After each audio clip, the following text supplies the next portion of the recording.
할렐루야, 푸니마 여러분 반갑습니다. 올 한 해 정말 쉽지 않은 한 해였지만 최선을 다해서 믿음으로 꿈꾸어 주신 여러분 너무너무 고맙습니다. 저는 벌써 47이 이제 된 거죠. 고등학교 이전의 삶과 청년부에 들어온 이후의 삶, 그 삶이 제게는 굉장히 큰 변화를 주었던 시간이었는데요. 그냥 쉽게 설명하면 고등부까지는 교회에서 어느 누구도 저에게 도움을 요청하거나 했던 적이 없었던 것 같아요. 그래서 저의 신앙생활은 누군가가 주는 선물을 받는 기쁨, 그리고 그 선물을 주신 예수 그리스도의 십자가로 인한 감격, 이 두 가지가 전부였던 거죠. 근데 청년부에 들어오면서부터 변화가 일어나기 시작했는데요. 그 변화들의 핵심은 도움이 되는 것이었습니다. 청년부에 들어오자마자 한 분이 오셔서 저에게 찬양 인도를 다음 주부터 해주지 않겠냐고 그러셨어요. 근데 그 당시에 공동체가 뭐 한 20명, 30명 정도 되는 그룹이었는데 정작 제가 기타를 칠 수 있는지를 물어봐 주지 않고 다음 주부터 찬양을 인도할 수 있는지 물어봤다는 거죠. 그래서 왜 그러셨나 했더니 제 친구가, 함께 진급했던 친구가 제가 기타가 있다는 걸 이제 그 리더께 말씀을 드렸던 거예요. 근데 중요한 건 뭐냐면 제가 기타를 가지고 있었지 연주를 해본 적이 없다는 거였죠. 그러니까 그런 사람이 어떻게 일주일 뒤에 찬양 인도를 하겠어요. 근데 그날 그 리더분의 말씀을 들을 때 제 마음에 들었던 한 가지 변화가 있었는데 그게 뭐냐면 하나님이 부탁하시는 걸 수도 있구나 였어요. 그래서 제게 만약 하나님께서 요청하시는 부탁이라면 도와보겠다라고 하는 마음이 생겼고 일주일 동안 기타를 거의 한 7시간 가까이 매일 쳤던 것 같아요. 많은 곡이 아니라 오주여 내 마음이 그 한 곡이었거든요. 그 한 곡을 일주일 동안 연습을 하고 손이 뭐 부르트고 물집 잡히고, 그런데 중요한 건 이제 30명에 가까운 그 선배들 앞에서 찬양을 인도해야 된다는 거였고, 그렇게 찬양 인도를 했죠. 그런데 30초도 안 걸리는 그 곡을 한 3분 가까이 연주를 했던 것 같아요. 그러니까 중간에 끊어지고 문제는 제가 절망했다는 것이에요. 그렇게 열심히 도움이 되려고는 했지만 결과는 너무 안 좋았죠. 그래서 스스로 실망을 하고 난 더 이상 다음 주부터 찬양 인도는 안 돼, 이렇게 마음을 먹고 절망을 했는데, 그때 주변에 있던 그 20-30명에 가까운 선배들이 박수를 쳐주었습니다. 그러면서 뭐라고 얘기를 했냐면 너의 한 주간의 그 준비와 헌신 때문에 우리가 단 한 번도 드려보지 못했던 기타 반주에 맞춰 찬양을 드릴 수 있는 일이 오늘 벌어진 거야. 그리고는 고맙다는 인사를 해주셨거든요. 그 격려에 힘입어서 제가 그 다음 주부터 찬양 인도를 계속해서 하게 됐고요.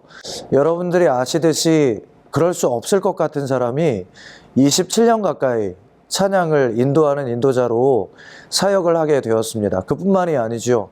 갑자기 율동팀에 있는 자매님, 또 형제님이라고는 당시에 그 팀장님 한 분이셨던 것 같은데, 오셔서 뭐라고 하셨냐면 형제, 율동하는 사람이 없어서 너무 형제들이 예배 때 함께 공감하지 못하는데 함께 예배 시간에 율동으로 춤추어 줄 수 있겠냐고. 그래서 그때도 역시 제 마음에 들었던 생각이 도움, 하나님께서 나에게 도움을 요청하시는 것이구나. 그러면 도와야지. 제가 형제라는 것도 있고, 그리고 제가 몸치라는 것도 있고, 수많은 자매님들과 함께 하나님 앞에서 춤을 추면서 찬양하는 일들을 하게 됐단 말이죠. 그래서 어찌 보면 제가 요즘에 찬양 인도를 할 때도 그나마 찬양 인도하면서 몸을 움직일 수 있는 이유가 그때부터였지 않을까? 그리고 특별히 찬양 인도를 하면서 월십으로, 댄싱으로 찬양을 하는 예배자들이 어떤 부분이 힘들고 어떤 마음을 가지고 예배하는지를 공감할 수 있게 된 거죠.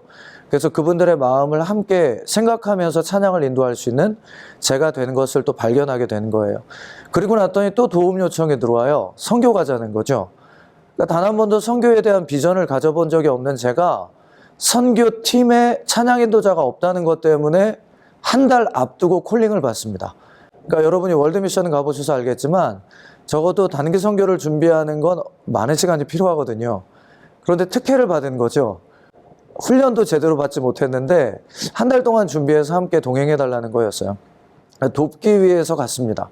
그런데 그때부터 제가 10년 가까이 단기 선교 사역을 통해서 선교가 무언지를 배우게 되고, 선교지에 있는 교회들을 만나게 되고, 세계 열방에 있는 예배자들이 어떻게 예배하고 있는지를 보고 그 예배자들을 위해서 이제 꿈을 꾸게 되는 거죠. 어떤 꿈이었냐면, 더 많은 찬양들이 울려졌으면 좋겠다. 더 많은 번역된 찬양들이 이분들에게 공급됐으면 좋겠다. 무엇보다 선교지에 가보니까 악보가 없이 연주를 하는, 그러니까 예배자 학교나 이런 트레이닝을 받지 않고 그저 하나님께 도움이 되기 위해서 연주하는 예배자들을 많이 만나게 된 거예요. 그래서 그런 분들을 돕기 위해서 단기 선교를 계속해서 가고, 제가 예배자로서 어떻게 훈련돼야 될까 해서 예배자 학교를 등록하게 되고, 음악에 대해서 관심을 갖게 되는 일들이 벌어지는 것이에요. 결정적인 제 인생의 변화는 하나님으로부터의 직접적인 도움 요청이었습니다. 신명기 말씀 31장 말씀을 읽다가 모세의 찬양을 32장에서 보게 됐거든요.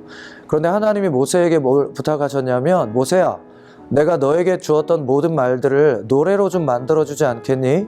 그랬는데 그 할아버지가 하루 동안에 여호수아와 함께 노래를 만들고 이스라엘 백성에게 가르쳤다는 말씀을 보게 되는 거예요. 그런데 그 순간 하나님께서 저에게 주신 음성이 뭐였냐면, 도훈아, 네가 속했던 여의도 순복음교회는 전 세계적으로 영향력을 미치는 탁월한 교회였다. 그러나 그 복음이 노래가 된다면 어떤 일이 벌어질까? 이 복음을 노래로 만들어주지 않겠니? 그래, 수많은 교회들이 성경 공부를 하고 말씀에 대한 지식을 가지고 있다.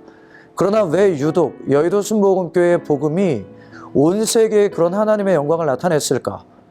그 메시지들이 노래가 되면 어떤 일들이 벌어질까? 기대되지 않냐? 이런 마음이셨던 거예요.